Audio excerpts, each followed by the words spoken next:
श्री शिवाय नमस्तुभ्यम दोस्तों।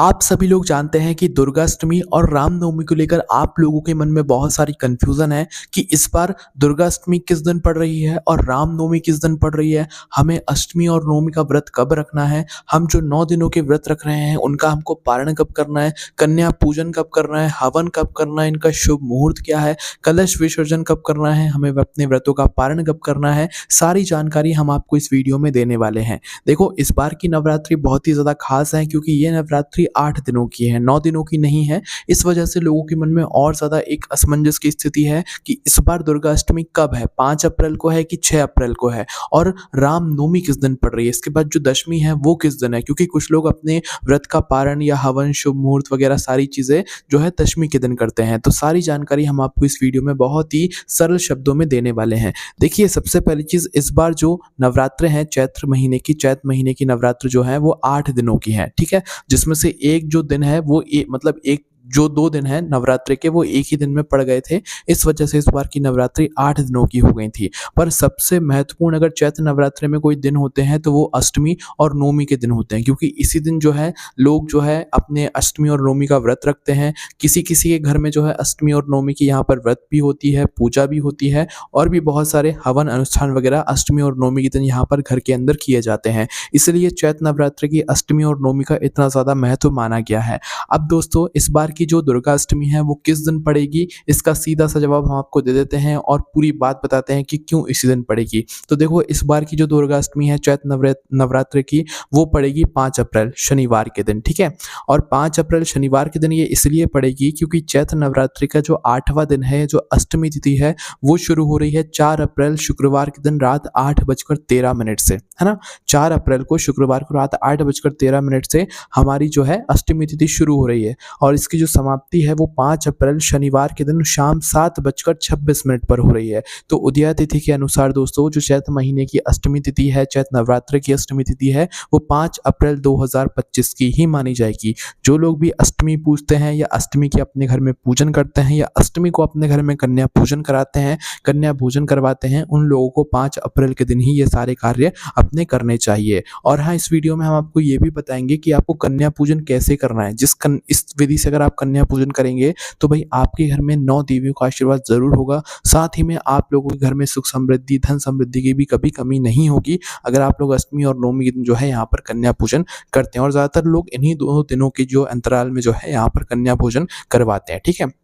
अब इसके बाद में दोस्तों, अष्टमी की तो बात आपको समझ आ गई होगी कि जो दुर्गाष्टमी है वो 5 अप्रैल 2025 के दिन यहाँ पर पड़ रही है। अब बात करते हैं हम लोग नवमी तिथि के बारे में। तो दोस्तों, जो नवमी तिथि है वो पड़ रही है इस बार 6 अप्रैल 2025 को, है ना? अब नवमी तिथि की जो तिथि है वो शुरू होगी दोस्तों 5 अप्रैल को शनिवार को शाम 7:27 से। कब से? 5 अप्रैल शनिवार को शाम 7:27 से हमारी नवमी तिथि शुरू हो जाएगी। मतलब चैत्र नवरात्रि का जो 9वां दिन है वो शुरू हो जाएगा, और चैत्र नवरात्रि की नवमी तिथि समाप्त होगी 6 अप्रैल रविवार के दिन शाम 7:23 पर, है ना? तो इस हिसाब से उदया तिथि के अनुसार 6 अप्रैल 2025 को रामनवमी मानी जाएगी और नवमी तिथि मानी जाएगी। तो जिन लोगों के घर में भी नवमी तिथि की पूजा होती है या नवमी पूजाती हैं, या नवमी तिथि के दिन वो लोग अपने घर में कन्या भोजन वगैरह करवाते हैं, तो उन लोगों को 6 अप्रैल 2025 के दिन रविवार के दिन ही जो है ये सारे कार्य करने हैं, ठीक है? तो ये 2 दिनों की बहुत असमंजस की स्थिति थी जिसके बारे में हमने आपको बता दिया है कि दुर्गाष्टमी पड़ेगी 5 अप्रैल शनिवार के दिन और रामनवमी पड़ेगी 6 अप्रैल मतलब रविवार के दिन, ठीक है? अब इसके बाद में दोस्तों, जो दशमी तिथि है, मतलब जो 10वां दिन रहेगा चैत्र नवरात्रि का, जिस दिन दशहरा भी आप एक तरीके से कह सकते हो, तो जो दशमी तिथि पड़ने वाली है वो पड़ेगी 7 अप्रैल सोमवार के दिन, जो कि यहाँ पर जिस दिन आप लोग नवरात्रि व्रत का पारण करते हो और कलश विसर्जन करते हो। तो जितने भी लोगों ने अपने घर में जोत वगैरह जलाई हुई है, जिन लोगों ने कलश स्थापित किया हुआ है, और जो लोग कलश विसर्जन करना चाहते हैं, तो भाई वो लोग दशमी के दिन करेंगे। और जिन लोगों ने 9 दिनों के व्रत यहाँ पर धारण किए हुए हैं, तो वो अपने व्रत का पारण कब करेंगे? दशमी तिथि के दिन सुबह सुबह। हालांकि कुछ लोग अष्टमी और नवमी तिथि के दिन भी पूजन वगैरह करके कन्या भोजन करवा के भी अपने व्रत का पारण यहाँ पर कर लेते हैं। तो आपके यहाँ पर जैसा होता है आप वैसे कीजिएगा, इसमें कोई यहाँ पर ज्यादा आपको ध्यान देने की जरूरत नहीं है, ठीक है? तो दशमी तिथि जो है वो क्यों मतलब कि 7 अप्रैल को पड़ रही है, ये भी हम लोग जान लेते हैं। तो देखो, दशमी तिथि जो शुरू होगी वो 6 अप्रैल रविवार को शाम 7:24 से शुरू होगी। मतलब चैत महीने की जो दशमी तिथि है ये शुरू होगी रविवार को शाम 7:24 से और दशमी तिथि की समाप्ति होगी सोमवार को रात 8 बजे। तो उदय तिथि के अनुसार 7 अप्रैल 2025 सोमवार के दिन ही जो है दशमी तिथि पड़ने वाली है। तो अब आप लोग अच्छे से समझ गए होंगे कि भाई हमें अपना व्रत का पारण किस दिन करना है, किस दिन हमें कन्या भोज कराना है और किस दिन क्या करना है। अब देखिए, इन तीनों दिनों में से सबसे ज़्यादा अगर कन्या पूजन कराया जाता है तो वो दुर्गा अष्टमी को कराया जाता है या रामनवमी को कराया जाता है। दुर्गा अष्टमी के दिन बहुत सारे लोगों के घर में अष्टमी की पूजन होती है, तो रामनवमी के दिन बहुत सारे लोगों के घर में रामनवमी की यहाँ पर पूजन होती है, ठीक है। तो हालाँकि दोस्तों, अब देखो, जब हम लोग अपने घर में कन्या पूजन कराते हैं तो भई उसका हमें कन्या पूजन कैसे करना है, कन्या भोजन कैसे करवाना है, क्या-क्या बातें ध्यान रखना है और हमें ऐसे क्या कार्य करना है जिसकी वजह से जब हम कन्या पूजन कराएँ तो स्वयं 9 देवियों का हमें आशीर्वाद यहाँ पर प्राप्त हो, है ना? तो हम आपको बहुत ही कम शब्दों में, बहुत ही आसान शब्दों में बता देते हैं कि आपको जो है कन्या पूजन कैसे करना है और कन्या भोजन कैसे करवाना है ना? कन्या पूजन में कन्याओं की पूजन होती है, कन्या भोजन में कन्याओं को भोज भी कराया जाता है। अब देखिए, सबसे पहली चीज़ यहाँ पर आप लोग जिस भी दिन कन्या भोजन कर रहे हो, चाहे दुर्गा अष्टमी हो, रामनवमी हो, और हाँ, अगर आप दुर्गा अष्टमी या रामनवमी के बाद भी कन्या भोजन नहीं करवा पाते हैं किसी कारण से, तो आप दशमी के दिन भी कर सकते हैं। और कोई अगर दशमी के दिन भी ना कर पाए किसी कारण से, तो आप लोग दशमी के बाद भी किसी भी एक दिन अच्छा सा समय निकाल कर जो है यहाँ पर कन्या भोजन करवा सकते हैं। और देखो, कन्या पूजन और कन्या भोजन का एक समय होता है जो कि दोपहर से पहले-पहले का होता है। आप लोग दोपहर के 12-1-2 बजे से पहले-पहले अपना कन्या भोजन अच्छे से कर लेंगे तो वो ज़्यादा सही समय माना जाता है। बाकी दोपहर के बाद मतलब कन्या भोजन नहीं कराया जाता। हालाँकि कराने में कोई दिक्कत नहीं है, पर सबसे सही जो समय होता है मतलब कन्या भोजन कराने का, वो सुबह का ही समय होता है ना। तो सुबह ही आप लोग कन्या भोजन कराने की यहाँ पर कोशिश कीजिएगा और दोपहर से पहले-पहले आपके सारे कार्य हो जाना चाहिए। तो आखिर अब हमें कन्या भोजन में कितनी कन्याओं को बुलाना है, कितनी कन्याओं को जो है कैसे बुलाकर लाना है, उनके लिए क्या भोजन बनाना है और उनके लिए क्या तोहफ़े लेना है, पूजन में उनको क्या देना है, उनकी क्या श्रृंगार करना है, सारी जानकारी जानते हैं। देखो, जब भी आप कन्या पूजन करवाओ तो सबसे पहली चीज़, आप लोग जिस भी दिन कन्या भोजन करवा रहे हो, उस दिन सुबह-सुबह आप लोग कन्याओं को जो है सबसे पहले तो बुलाने के लिए एक न्योता देकर आओ। उससे पहले आपके घर में जिस भी दिन आप कन्या भोजन कराओ तो उस दिन सुबह जल्दी उठकर स्नान वगैरह करके अपने घर की सारी साफ-सफाई करके भगवानों को स्नान करा दीजिएगा और कन्याओं को बुलाने के लिए जो भी आप उनके लिए भोजन बनाना चाहते हैं, वो आप उनकी तैयारी करना शुरू कर दीजिएगा, ठीक है? अब जैसे ही सुबह के 7-8 या 9 बजते हैं तो उसके बाद आपको क्या करना है कि 9 ऐसी कन्याएँ जो कि 10 साल से जिनकी छोटी उम्र हो, है ना? आपको कोशिश ऐसी करना है कि 9 ऐसी कन्याएँ आपको मिले जिनकी उम्र 10 साल से छोटी हो, है ना? 9 कन्याओं के साथ में एक छोटा लड़का जो कि 10 साल से छोटी जिसकी उम्र हो, उसको भी आपको साथ में लेकर आना है। 9 कन्याओं से ज़्यादा लेकर आ सकते हो, 9 कन्याओं से कम मत लेकर आना। हालाँकि अगर आपको नहीं मिलती हैं तो फिर कुछ नहीं कर सकते, आप बड़ी कन्याओं को भी लेकर आएँ। पर कोशिश करें कि 10 साल से छोटी-छोटी कन्याएँ अगर आपको मिले तो बहुत ज़्यादा बेहतर है, वो भी 9 कन्याएँ, क्योंकि चैत नवरात्रि में 9 दिनों में 9 देवियों की यहाँ पर पूजन की जाती है। तो 9 कन्याओं को जो है आप लोग न्योता देकर आइएगा। अपने घर के आस-पास जो भी छोटी-छोटी कन्याएँ रहती हैं, पहले सुबह का एक न्योता आप लोग देकर आ जाइएगा। इसके बाद में अपने घर पर आकर अपने कन्या पूजन की पूरी तैयारी कर लीजिएगा और भोजन वगैरह बनाने के लिए, भोजन में आप कुछ भी बनाएँ अपने श्रद्धा अनुसार, पर खीर और पूड़ी ज़रूर बनाइएगा। आपके घर की बनी हुई खीर पूड़ी का आपकी कन्याएँ जो है ज़रूर मतलब भोग लगाएँ, इसका ध्यान रखिएगा। 9 जो कन्याएँ आ रही हैं, आपको ऐसा मानकर चलना है कि 9 देवियाँ आपके घर में आ रही हैं, तो 9 देवियों के हिसाब से ही आपको सारी तैयारियाँ करना है। कन्याओं की पूजन के लिए आपको एक थाली पहले से तैयार करके रखना है, जिसमें एक दीपक, रोली कुंकू, चावल, तिलक करने के लिए और जो है फूल वगैरह आप लोग रखिएगा। एक चुनरी ज़रूर होनी चाहिए आपकी पूजन थाली में, जो कि आप हर एक कन्या को जो है यहाँ पर उड़ाने वाले हैं। इसी के साथ में कुछ पैसे जो कि आप लोग उनकी आरती करने के बाद उनको देंगे, ठीक है?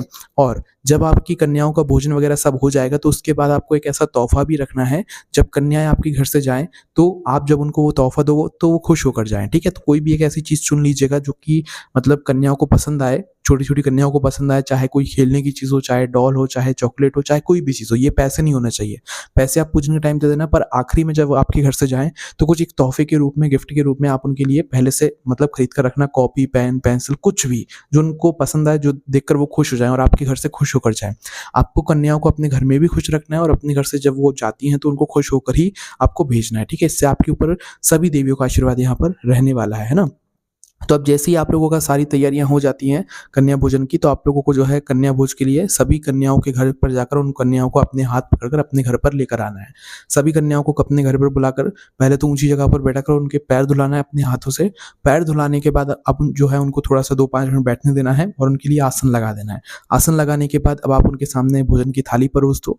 भोजन की थाली परोसने के बाद आराम से उन्हें भोजन करने दो। उनको जो चीज़ की कमी पड़े वो चीज़ उन्हें दे दिया करो, और कोई भी चीज़ अगर कोई कन्या ना खा पाए तो कुछ भी नहीं करना है। आपको बस अच्छे-अच्छे से जो है उनसे बातें करते रहना है और उन्हें हँसाते रहना है, उन्हें खुश रखना है जितनी समय वो आपके घर में रहती हैं।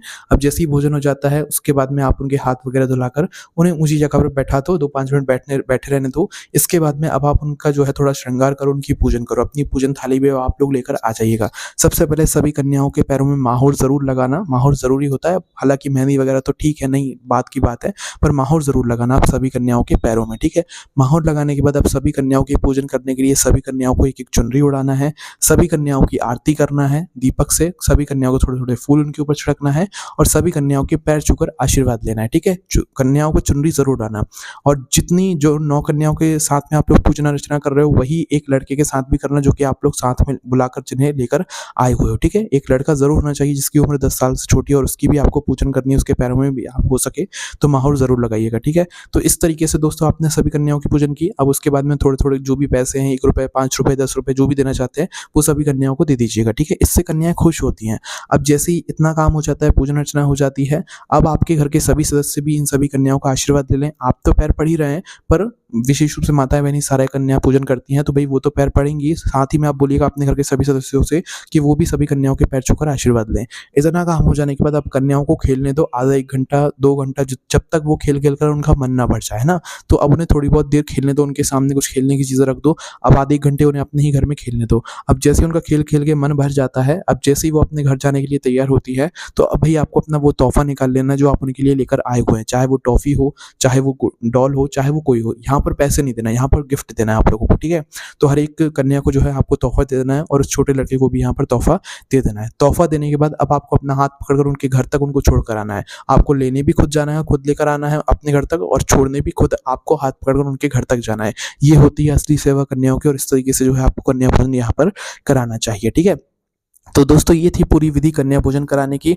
अब इसके बाद में दोस्तों अगर आप लोग कन्या भोजन करा रहे हैं तो भई इन सभी चीज़ों का ध्यान रखते हुए अगर आप लोग कन्या भोजन कराते हैं तो 9 देवियों का आशीर्वाद आपके ऊपर ज़रूर होगा, और चैत्र नवरात्रि की अष्टमी या नवमी तिथि के दिन किसी भी दिन आप लोग जो है कन्या भोजन करा सकते हैं जब आपको अच्छा समय मिले। इसके बाद में जो भी लोग अपने व्रत का पारण वगैरह करते हैं, कलश विसर्जन करते हैं, तो वो लोग दशमी तिथि के दिन करेंगे तो वो ज़्यादा बेहतर रहेगा। बाकी आपके यहाँ पर जैसा होता है आप वैसा कर सकते हैं। तो दोस्तों ये पूरी जानकारी थी। अब आपको समझ आ गया होगा सारी जानकारी में अष्टमी और नवमी कब है, दशमी कब है। अगर आपके मन में अभी भी कोई प्रश्न है तो उसे हमसे कमेंट करके पूछ सकते हैं। ओम नमः शिवाय, जय भोले बाबा श्री शिवाय, नमस्तुभ्यम।